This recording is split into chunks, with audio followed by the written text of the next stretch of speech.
in terms of pressure builds diamond, So I think that they know that the standards for them are higher this year. But I think that's pushing the competition, one in that room, and the competition between them, knowing that they have a chance, if they do the right stuff and do what they're supposed to, they can get on the field and contribute early. So I guess kind of to that point, like how have you seen the competition of the guys who obviously were here last year, like yourself, obviously coming to be a sophomore now, some of the other guys that have been in that first year of Hugh Freeze to see that talent coming in, kind of what has that done for you guys? I think the biggest point is from the program as a whole now. Being here last spring and then now comparing it to this year, obviously it's a new team, but just the competition at practice as a whole. There's competition between, you can break it down into between the groups going out there on the field in terms of like the O-line room, the running back room. But not only that, competition between O-line, D-line, wide receivers, corners, stuff like that. So I'd say like the energy of practice, everybody's looking to compete in like every way that they possibly can, which is a big difference. On the offensive line it itself has been a little bit of shuffling. Obviously, Percy's here now. I guess what do you feel about kind of how the offensive line has looked so far in the spring? With all the new faces that came in, I was excited to kind of see like how it would take place. But I think the group as a whole is gelling, or the room as a whole is gelling really well together, better than maybe I even expected, just in terms of spring. But I thought we've had a really good spring up until this point, and each day we just, focus on getting better each practice. What's the feeling for you specifically now that you kind of have more of a, you are the guy now at center, or kind of what, I guess, how does that change from your perspective, knowing kind of where you are on a depth chart compared to maybe? Yeah, going into this year, I knew my leadership would be challenged now from a team's perspective, being honored to be a part of the culture council from a team or for the team, but also, now being the starting center, you're in charge of that room. You have to get it on every play. You have to get everybody on the same page.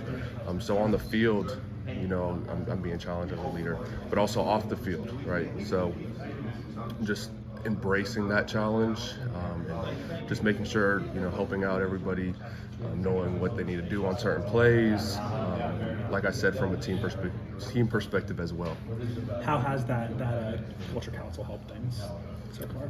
I've always been more of like a leader by example, but this has required me to step out of not necessarily my comfort zone, but my natural leading style. Now I have to be more of a vocal guy, so it's been good in helping me improve that aspect.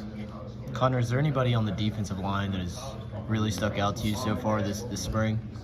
I'm always going to say my guy Keldrick, because me and him, we're always competing every day, even when we're working out together. We're competing with the speed of the bar.